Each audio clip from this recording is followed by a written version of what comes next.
Sale, entonces les digo, vamos a hablar del séptimo par craneal, el nervio facial. El nervio facial dentro de los componentes de los pares craneales, primero, técnicamente es un nervio también aferente y eferente, es un nervio mixto,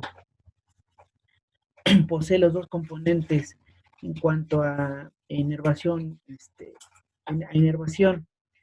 En la cuestión de la inervación aferente, la inervación sensitiva, tiene que ver con muchos y múltiples situaciones que tiene que ver con, sobre todo el gusto, es la parte más sensitiva, más especial. Prácticamente los dos tercios anteriores de la percepción de los sabores están brindadas por el nervio facial. Entonces, aquí haciendo un pequeño paréntesis, recordarán que el día de ayer que hablamos del trigémino, dijimos que una de las funciones de este nervio, del trigémino, era dar la inervación sensitiva a los dos tercios anteriores de la lengua. Entonces, aquí hay que hacer esta distinción. El trigémino le brinda la inervación sensitiva al calor, al dolor, a la temperatura, a la presión de los dos tercios anteriores de la lengua. Pero la inervación sensitiva especial correspondiente a la percepción de los sabores proviene del nervio facial. Entonces hay una doble inervación sensitiva en la lengua en este sentido, ¿sale? Entonces también para eso, para que lo vayan teniendo a modo, porque tenemos que hacer una discriminación después de toda, les había comentado, de toda esa múltiple inervación, tanto sensitiva como motora, que tiene la lengua, ¿sale? No nada más. Esa es, hacer un órgano, es un órgano bastante complejo en cuanto a su inervación, ¿sale? Entonces decíamos que del facial, esta parte de inervación sensitiva especial se enfoca principalmente a la cuestión de tipo el gusto, el gusto. En cuanto a la inervación motora tiene territorios viscerales y orgánicos territoriales. En cuanto a los orgánicos territoriales, se corresponde a inervar prácticamente todos los músculos de la región facial, todo lo que tiene que ver con con nuestra mímica y expresión facial. Se recordarán que el semestre pasado hablamos de todos los músculos que nos dan esta parte de la inervación motora de los músculos, en cuanto para poder expresar emociones, sentimientos y demás, todos los músculos que están, el occipito frontal, los cigomáticos mayor, menor, elevador párpado, etc. Todos estos, incluido un músculo de la región lateral del cuello, que es el cutáneo del cuello, van a estar inervados de manera motriz por este nervio. Además de una inervación visceral específica que se encamina hacia las glándulas lagrimales, la glándula parótida y las glándulas salivales. Por eso, cuando una persona parece una parálisis de este nervio, que sea por cuestiones de tipo afrigori o por cuestiones de tipo infeccioso o de tipo central, una de las sintomatologías iniciales es la pérdida del gusto. Muchas veces, y eso es algo que les tengo que hacer mucho hincapié, algunos pacientes pueden acudir a su consulta estomatológica porque empiezan a percibir disminución de la percepción de los sabores, principalmente de lo dulce. Le dice el paciente es que todo me sabe como a cartón. O sea, no hay ausencia del sabor, sino hay una alteración en la percepción del sabor. Y esto puede ser premonitorio, un signo premonitorio de una parálisis periférica del nervio facial. Entonces ustedes deben estar muy atentos a este sentido porque ustedes podrían identificar de manera temprana que el paciente pudiera tener, o sea, que hay un deterioro en este nervio y que en un lapso de 1 o 2 semanas presente una parálisis facial completa. Porque pues, la verdad muchos estomatólogos se llegan a confundir y piensan que, bueno, pues, tienen mal sabor de boca, seguramente necesita una profilaxis. o necesita una mejor técnica de cepillado, o necesita simplemente el apoyo de un enjuague bucal, cuando la razón de su mala percepción de los sabores es por la funcionalidad. Por eso también les decía la importancia que les estoy pidiendo que ustedes aprendan a valorar clínicamente los pares craneales. Ahora con lo del famoso coronavirus, uno de los síntomas que están diciendo que es patognomónico de esta enfermedad es la pérdida del gusto. Es uno de los digamos, signos no tan típicos, pero que sí se han presentado, que hay que saber distinguir. Cuando hay una alteración del nervio facial, el paciente tiene una alteración en la percepción. O sea, sí percibe algunos sabores, pero no los puede distinguir adecuadamente. Hay una alteración de la percepción. Y en el caso de la nueva enfermedad por COVID, tiene que ver más con la pérdida. O sea, literal, no percibe ningún sabor. Cuando hay una alteración de la percepción de los sabores, el primero que se pierde es el sabor dulce, después el ácido, después el ácido y el salado, y finalmente el que más perdura es el amargo, porque ese está inervado por otro nervio, por otro par craneal. ¿Vale? Entonces, dentro de este también territorio de inervación, les decía, tiene que ver cuando hay una persona que tiene parálisis facial, pues uno de los síntomas patognomónicos es el exceso de salivación, ¿no? El paciente está con una cialorrea constante, porque quien modula el flujo de secreción de la saliva es el nervio facial a través de la glándula parótida, que es la principal. Otro signo característico de este nervio, de una parálisis de este nervio, es el lagrimeo intenso. Igual, al estar inervando la glándula lagrimal, este, acuérdate que la secreción de esta glándula tiene que ser pulsátil de acuerdo a lo que vamos necesitando. Y entonces cuando ya pierde su inervación motora, la secreción prácticamente ya no hay quien la controle, y va a estar todo el tiempo secretando lágrimas, y el signo característico es el lagrimeo profuso. Les comento esto porque normalmente siempre identificamos como un signo de parálisis facial el hecho, dicen las abuelitas, ¿no? Se pierda la expresión de la cara del lado afectado. Esto normalmente es en unas parálisis ya completas, pero les decía, puede haber signos premonitorios como son estos, ¿no? De la pérdida del gusto, la alteración del gusto, perdón, aumento de salivación de manera excesiva o el aumento del lagrimeo. Entonces, siempre hay que descartar que nos esté afectando este nervio o que sea alguna otra situación complicada, ¿sale?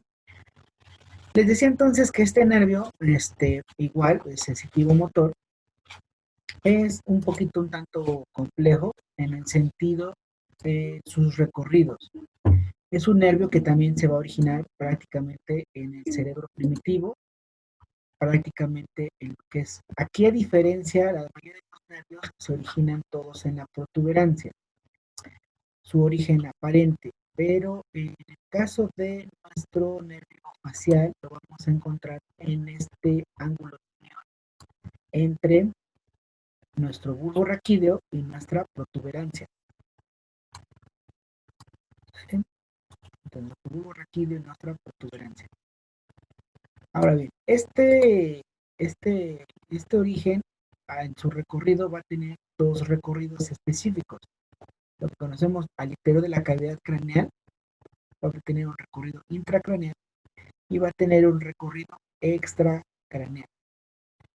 Vamos a hablar de algunos ramos secundarios que son dentro de su recorrido intracraneal, van surgiendo, y los ramos extracraneales, que son los que más nos interesan al ámbito, en este caso de la estomatología general, tienen que ver con 5 ramas bien delimitadas que se van a distribuir a la superficie y profundidad de la cara del lado que estamos platicando, ¿no? O sea, facial derecho o facial izquierdo, ¿sale? Entonces, hasta acá, chamaquitos. No, ninguna. Sale, pues. Está muy Bueno, bien. Está bien, Doc. para el caso entonces, decíamos que recuerden que para poder describir el nervio, hablamos de su origen aparente, su origen real, sus recorridos y sus ramas o sus eh, divisiones y sus zonas de inervación en sus territorios de inervación. Aquí hablamos entonces que el nervio facial en su origen aparente lo vamos a encontrar, vean, aquí está, fíjense,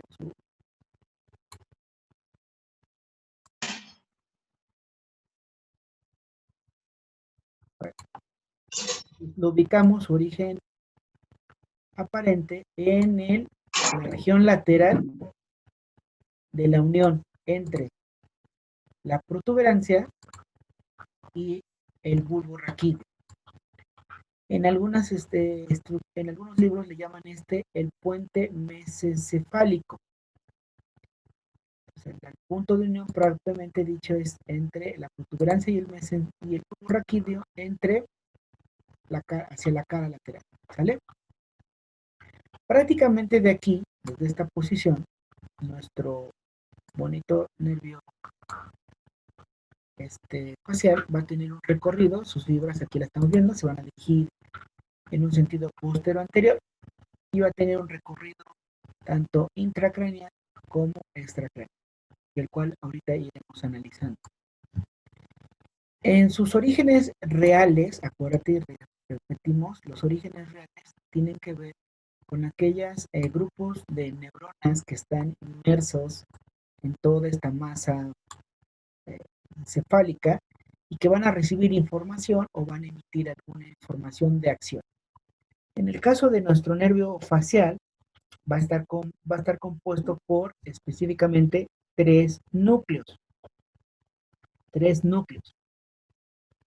Va a tener un núcleo motor principal, va a tener un subgrupo de núcleos que se denominan parasimpáticos, y a su vez dentro de estos dos subnúcleos denominados el salival superior y el lacrimal. Y finalmente tiene un exclusivo núcleo sensitivo. Entonces, se lo repito, tiene un núcleo motor principal, un grupo denominado núcleos parasimpáticos, que de ahí se engloba el salival superior y el lacrimal, y un núcleo sensitivo. ¿Vale? Son tres núcleos los que engloban hasta la, el origen real de este nervio. ¿Vale? Entonces, primero, el núcleo motor principal prácticamente va a estar en esta zona.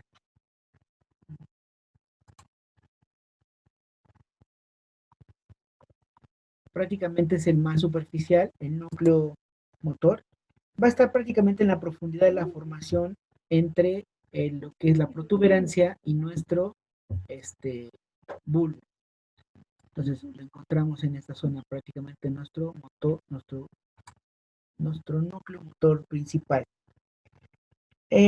Prácticamente este núcleo se va a encargar de un control voluntario de los músculos faciales, prácticamente.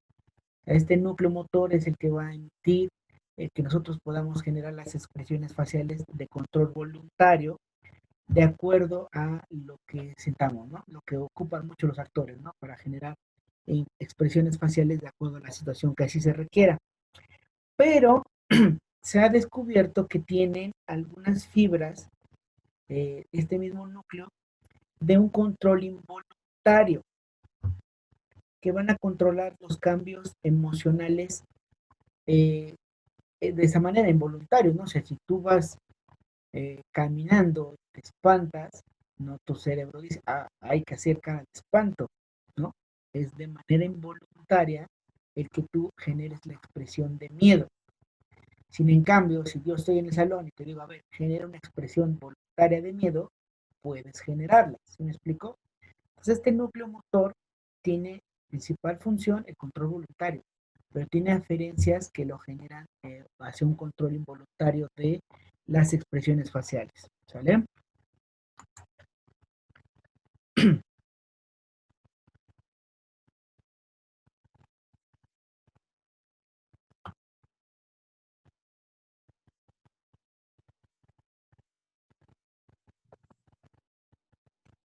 Luego, vamos a hablar del siguiente el subgrupo, que es los núcleos parasimpáticos, que son dos, el salival superior y el lacrimal. Estos núcleos prácticamente van a estar, si nosotros tenemos en esta zona nuestro núcleo motor principal, prácticamente estos núcleos parasimpáticos van a estar en la parte posterior y lateral del núcleo motor, en esta zona aproximadamente. ¿Sale? Prácticamente entonces lo podemos dividir en dos. La parte superior correspondería al salival superior y la parte inferior al lacrimal. Este núcleo salival superior prácticamente hace sinapsis o hace control para la glándula submandibular, ¿sale? Y tiene que ver secundariamente también con una parte de la interpretación de la secundaria de las papilas gustativas. Finalmente, el ganglio lacrimal va a recibir todo lo que todo, tiene algunas fibras de control que vienen del hipotálamo. El hipotálamo es una estructura que tiene que ver con el control de las emociones, ¿sale?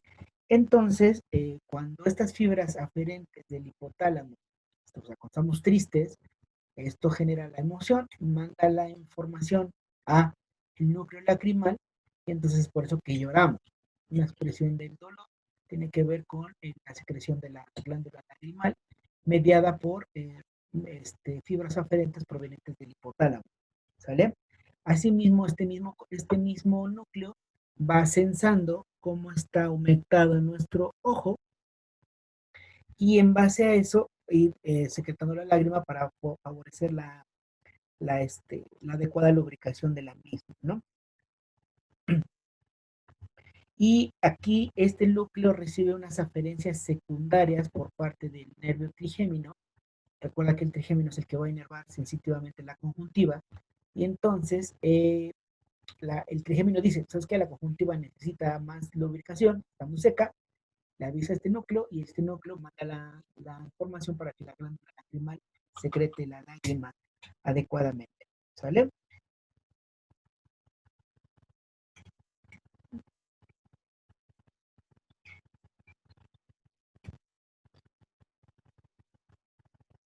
Y finalmente vamos a encontrar el núcleo sensitivo.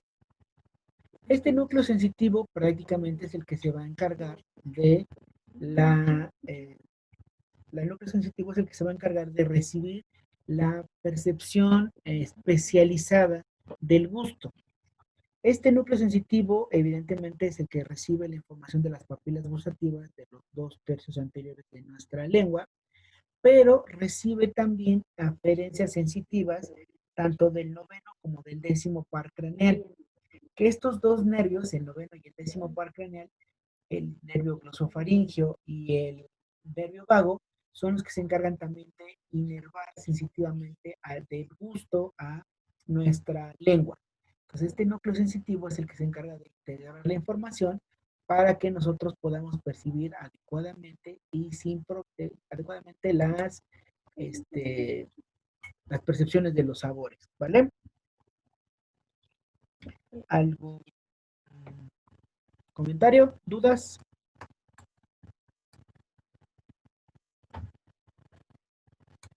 No, doctor. Vale. Al No, interior profe. de, ok, al interior de todo esto que vimos acá, todos estos núcleos que se están presentando en esta zona, acá, se forman dos bandas de nervios, propiamente dicho, lo que sería la fibra motora y la fibra sensitiva.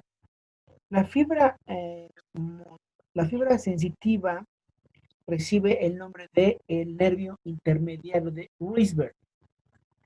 En algunos libros así lo manejan como un nervio independiente e incluso lo manejaban como un par craneal eh, aparte, ¿no? O sea, un par craneal específico, independiente.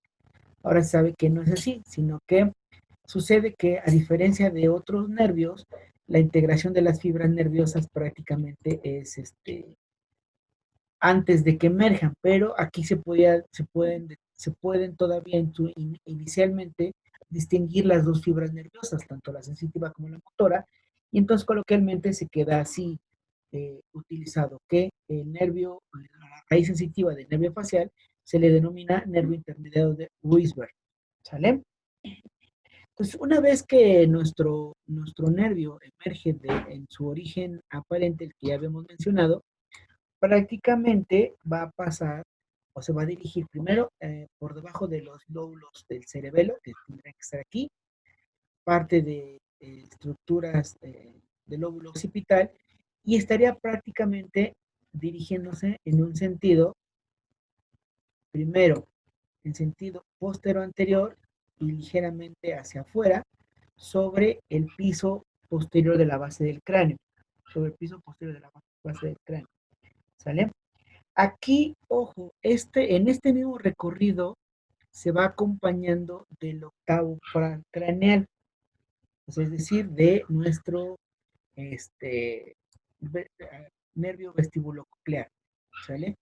Por eso, en algunas partes puede haber incomunicación en esta parte entre el séptimo par y el nervio vestibulococlear, ¿sale? Entonces, una vez que se dirige en esta zona de la parte posterior del piso del cráneo, se va a introducir hacia el conducto auditivo interno. ¿En qué hueso encontramos el conducto auditivo interno? Temporal. En el temporal, efectivamente. En la porción petrotimpánica. Entonces,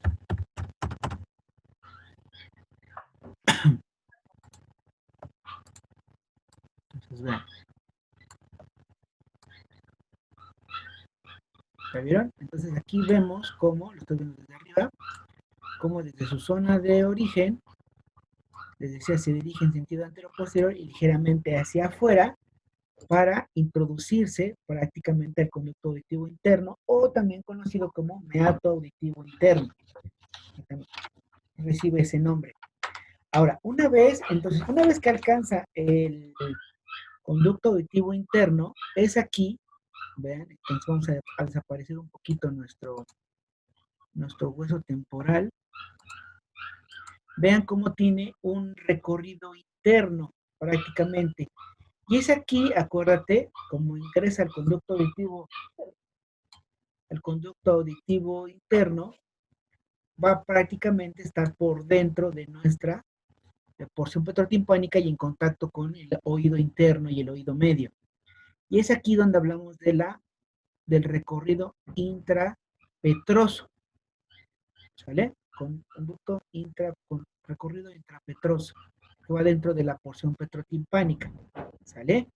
Durante este recorrido encontramos dice, un recorrido un tanto sinuoso, es decir, vean, ¿no? Va haciendo varios recovecos, va haciendo varias cuestiones ahí de codos, que le llaman incluso rodetes o genums.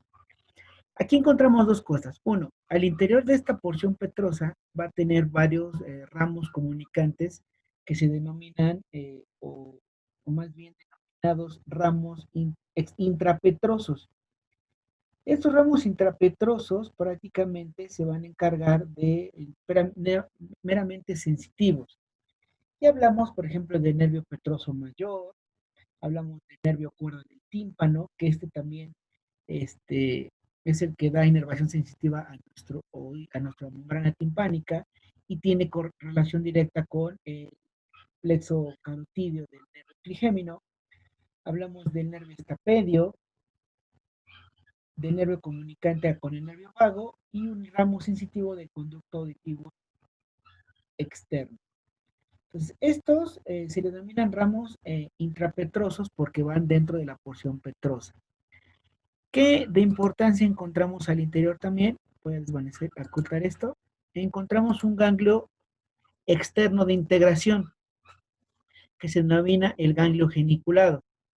El ganglio geniculado es una estación intermedia integradora de toda la información, tanto de los ramos extrapetrosos, es decir, al interior de nuestra cavidad auditiva o petrosa, y de los nervios que se encuentran por fuera de la misma, ¿sale?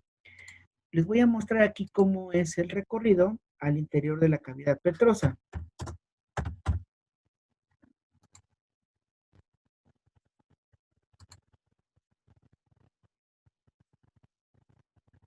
Entonces, vean, aquí es un corte de la porción petrosa, incluso aquí se ve nuestro pabellón auricular, ¿sale? Aquí estaremos viendo el conducto auditivo, aquí vemos la membrana timpánica, ¿no? Entonces vemos el conducto auditivo externo, aquí conducto auditivo externo, aquí vemos la membrana timpánica, y aquí entonces vemos nuestro oído medio, aquí lo estamos apreciando. Entonces aquí vemos todos los huesecillos que tiene que ver con la audición, que es el martillo, el yunque y el estribo, y luego cómo transmite la información hacia nuestra cóclea o estructura auditiva, la cóclea. Y aquí adentro también tenemos en el oído medio los dos componentes del sistema vestíbulo coclear. La cóclea, que es la que sirve para la audición, y la porción vestibular que sirve para el equilibrio, ¿vale? Ahora, al interior, entonces vemos todas las regiones sensitivas. Aquí vemos en la cóclea, la porción coclear del octavo par craneal. Vemos el ganglio estatoacústico de la porción vestibular del nervio octavo par craneal con sus dos ganglios, que los podemos ver, que captan la información del equilibrio. Y vean cómo aquí están en contacto, en esta zona, nuestro séptimo par craneal, el nervio facial. ¿Vale? Entonces, hay una íntima relación en este recorrido al interior de la porción petrosa entre las dos raíces, tanto vestibular como coclear, de nuestro nervio auditivo, vestíbulo coclear del octavo par craneal. ¿Sale? ¿Vamos bien hasta acá?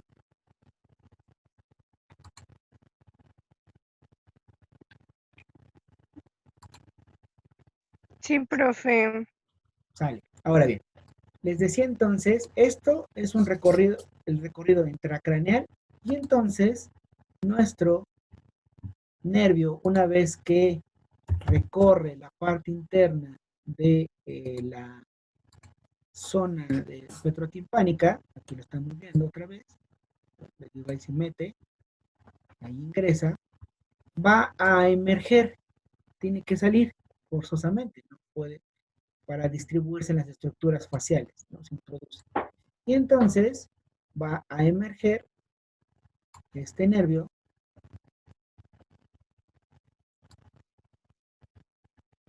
y aquí lo estamos viendo. Ubíquense, esta es la cara externa de nuestro hueso temporal.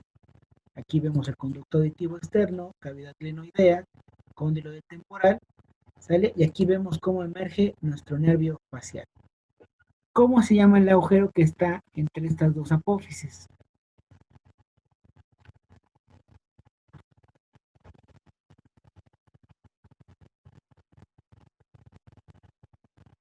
No los escucho, esperancitos.